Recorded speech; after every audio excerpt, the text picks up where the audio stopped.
ನೀನು ಈ ಭೂಮಿ ಮೇಲೆ ಹುಟ್ಟಿದ ತಪ್ಪಾಯ್ತಲ್ಲ. ನನಗೋಸ್ಕರ ಎಷ್ಟೊಂದು ಕಷ್ಟಪಟ್ಟೆ ಅಲ್ಲ. ನೀವೆಲ್ಲ ತಪ್ಪು ಮಾಡ್ಬಿಟ್ರಿ. ನಿಮಗೆ ಸಾಕ್ಷಿ ತಾನೇ ಬೇಕು. ಇಲ್ಲಿದೆ ಸಾಕ್ಷಿ. ಹೇಳಿ, ಎಲ್ಲಿದೆ ಸಾಕ್ಷಿ? ಮಾಡಿ ನೋಡೋಣ. ಇಲ್ಲಿದೆ. ನಿಮಗೆ ಬೇಕಾದ ಸತ್ಯ ಇಲ್ಲಿದೆ.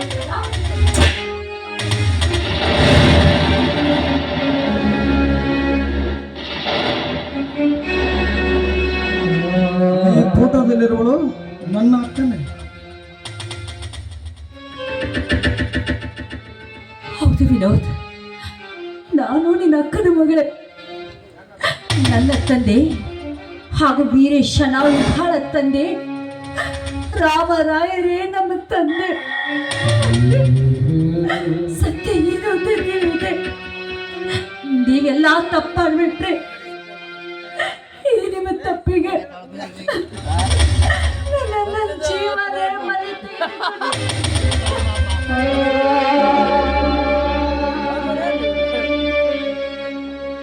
ಮಗು ವೀರೇಶ, ಈ ಸಮಾಜದಲ್ಲಿ ತಿಳಿದುಕೊಳ್ಳಬೇಕಾದ ವಿಷಯಗಳು ಹಲವಾರು, ಅದರಂತೆ ತಿಳಿದುಕೊಳ್ಳದ ವಿಷಯಗಳು ಅನೇಕ.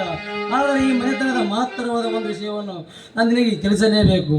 ಧಾರವಾಡದಲ್ಲಿ ಓದುತ್ತಿರುವಾಗ ಮನಸಾರಿ ಮೆಚ್ಚಿ ವಿದ್ಯಾದೇವಿಯನ್ನು ಪ್ರೀತಿಸಿ ಮದುವೆಯಾದೆ. ವಿದ್ಯಾವಂತರ ಅವಳು ತನ್ನ ಮದುವೆಯಲ್ಲಿಯೇ ಬದುಕು ಸಾಗಿಸುತ್ತಿದ್ದಳು. ಕಿತ್ತಕ್ಕಿತ್ತಂತೆ ನನ್ನ ತಾಯಿಗೆ ಆರೋಗ್ಯ ಸರಿಯಿಲ್ಲದ ಕಾರಣ ನಾನು ಊರಿಗೆ ಮನಸ್ಸಿಲ್ಲದೆ ಒದ್ದರು ಬರಬೇಕಾಯಿತು. ಕೊನೆ ಗಳಿಗೆಯಲ್ಲಿ ಅವರ ಇಚ್ಛೆಯ ಪ್ರಕಾರ ಮನಸ್ಸಿಲ್ಲದಿದ್ದರೂ ಮದುವೆಯಾಗಬೇಕಾಯಿತು. ಮನೆತನದ ಮರ್ಯಾದೆ ಕಟ್ಟುಬಿದ್ದು ನಾನು ನನ್ನ ಮೊದಲ ಮದುವೆ ವಿಷಯವನ್ನು ಯಾರಿಗೂ ಹೇಳಲಿಲ್ಲ. ಹಾಗೆಂದು ನಾನು ವಿದ್ಯಾರ್ಥಿಗಳು ಮೋಸ ಮಾಡಲಿಲ್ಲ. ನಿನ್ನ ತಾಯಿ ಹಸು ನೀಗಿದ ಕಾರಣ ನಿಮ್ಮನ್ನು ನೋಡಿಕೊಳ್ಳೋ ಜವಾಬ್ದಾರಿಯಿಂದ ಯಾವುದಾದ್ರೂ ಬಗ್ಗೆ ತಲೆ ಕೊಡದೆ ಸುಮ್ಮನಾಗಿ ಬಿಟ್ಟಿ. ಮೇಡಮ್ 18 ವರ್ಷದಿಂದ ನಿನ್ನ ದೊಡ್ಡ ತೀರೋಗಿದ್ದಾರೆ. ಅಲ್ಲಿ ನಿನ್ನವರ ತೆಂಗಿದ್ದಾಳೆ.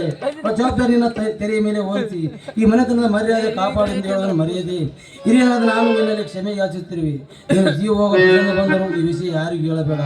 ನನ್ನ ಕೊನೆಯ ಆಸೆ ಎಲ್ಲವನ್ನು ನಿಭಾಯಿಸುವ ಶಕ್ತಿ ಆ ದೇವರು ನೀಡಲಿ. ಇಂತಿ ರಾಮರಾಯ.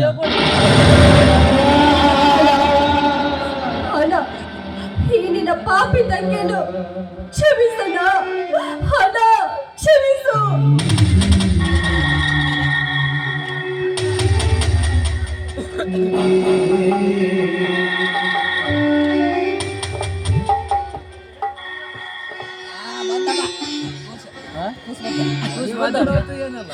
ಕೊನೆಗೆ ನೀನಂದುಕೊಂಡಂತೆ ನಡೆದ್ಬಿಟ್ಟೆ ಅಲ್ಲ.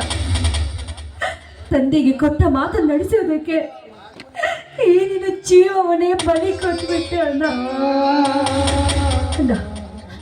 ನಿನ್ನ ಪ್ರೀತಿ ಮಧುರ, ನಿನ್ನ ತ್ಯಾಗ ಅಮರ ಅಲ್ಲ. ನೀನು ಹೇಳಿದಂತೆ ನಡೆದುಕೊಂಡು ಬಿಟ್ಟೆ ಅಲ್ಲ. ತಂದೆ, ನಾನು ಸತ್ತರೂ ನಿನ್ನ ಹೊಟ್ಟೆಯಲ್ಲಿ ಮಗುವಾಗಿ ಹುಟ್ಟಿ ಬರ್ತೀನಿ ಅಂತ ಹೇಳಿದೆ.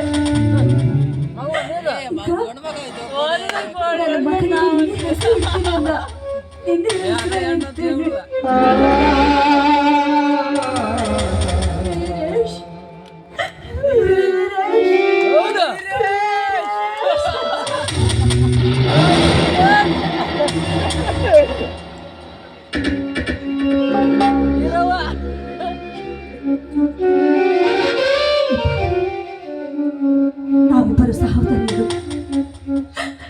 ನನ್ನ ಕೈಗೆ ರಾಖಿ ಕಟ್ಟಿ ಅವನು ಕೊನೆ ಆಸೆನ ಈಡೇರಿಸುವ.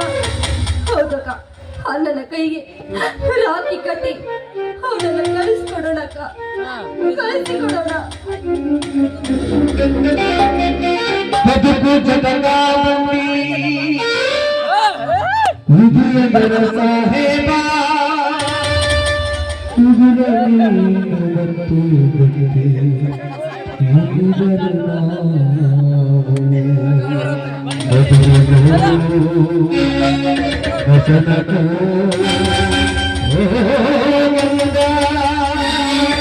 ನಮ್ಮ